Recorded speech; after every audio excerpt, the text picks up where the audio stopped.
যে ম্যাডাম আজকে একটি মুক্ত পরিবেশে মুক্ত বাংলাদেশ থেকে উন্নত চিকিৎসার জন্যে লন্ডনে যাচ্ছেন।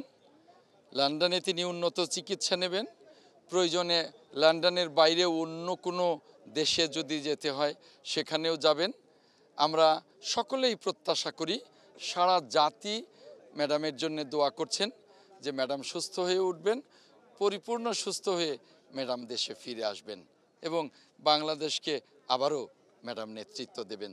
যে মানুষটি সারা জীবন গণতন্ত্রের জন্য লড়াই করেছেন, সারা জীবন গণতন্ত্রের জন্য সারা বাংলাদেশের পথে প্রান্তরে গান গেয়ে বেরিয়েছেন, সেই অবিসংবাদিত নেত্রী আজকে উন্নত চিকিৎসার জন্য বিদেশ যাচ্ছেন। আমি মনে করি বাংলাদেশের 18 কোটি মানুষ ম্যাডামকে দোয়া করছেন।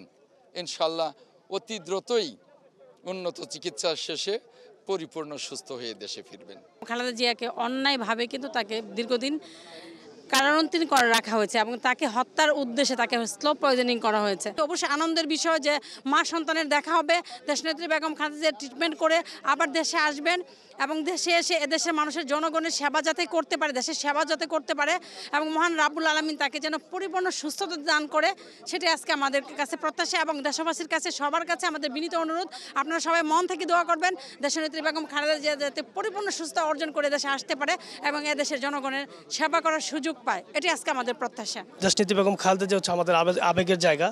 এই জায়গায় কোনো ধরনের আপোষ আমরা কখনই করি না। দীর্ঘ 17 বছর আন্দোলনের মাধ্যমে দেশনেত্রী বেগম খালেদা জিয়ার নেতৃত্বে এই বাংলাদেশের গণতন্ত্রকে প্রতিষ্ঠিত করার জন্য তিনি যেমনটি করে কষ্ট করেছেন, নিজের পরিবার কথা চিন্তা না করে দেশের জনগণের কথা চিন্তা করেছিলেন, 16 কোটি মানুষের কথা চিন্তা করেছিলেন, যার দরুন আজকে ওনার সেই ত্যাগ এবং উনি এই দেশের মানুষের জন্য যতটুকু কষ্ট করেছেন, আমার মনে হয় বাংলাদেশের ইতিহাসে কোনো দলের কোনো নেতা এই কষ্ট উনি ওনার মতো কেউ করতে পারেনি। তো আমরা বিশ্বাস করি আমাদের বাংলাদেশের আমরা যারা সাধারণ মানুষ থেকে শুরু করে যারা বাংলাদেশ জাতীয় দলের আদর্শের যারা ধারণ করি, আমরা সবাই তার জন্য দোয়া করব যাতে উনি আমাদের মাঝে আবার সুস্থ হয়ে স্বাভাবিকভাবে আমাদের মাঝে আসতে পারেন এবং আমাদের বাংলাদেশ জাতীয় দলের যে লক্ষ্য উদ্দেশ্য, শহীদ রাষ্ট্রপতি জিয়াউর রহমানের যে চিন্তা চেতনা ছিলেন, যে অসমাপ্ত যে কাজগুলো ছিলেন, দেশনেত্রী বেগম খালেদা জিয়ার মাধ্যমে সেই কাজগুলো সম্পূর্ণ করবেন, সেই আশা আমরা প্রত্যাশা করি। এই 7ই জানুয়ারি নির্বাচন করা হয়েছিল ডামি নির্বাচনের মাধ্যমে গণতন্ত্রকে ধ্বংস করে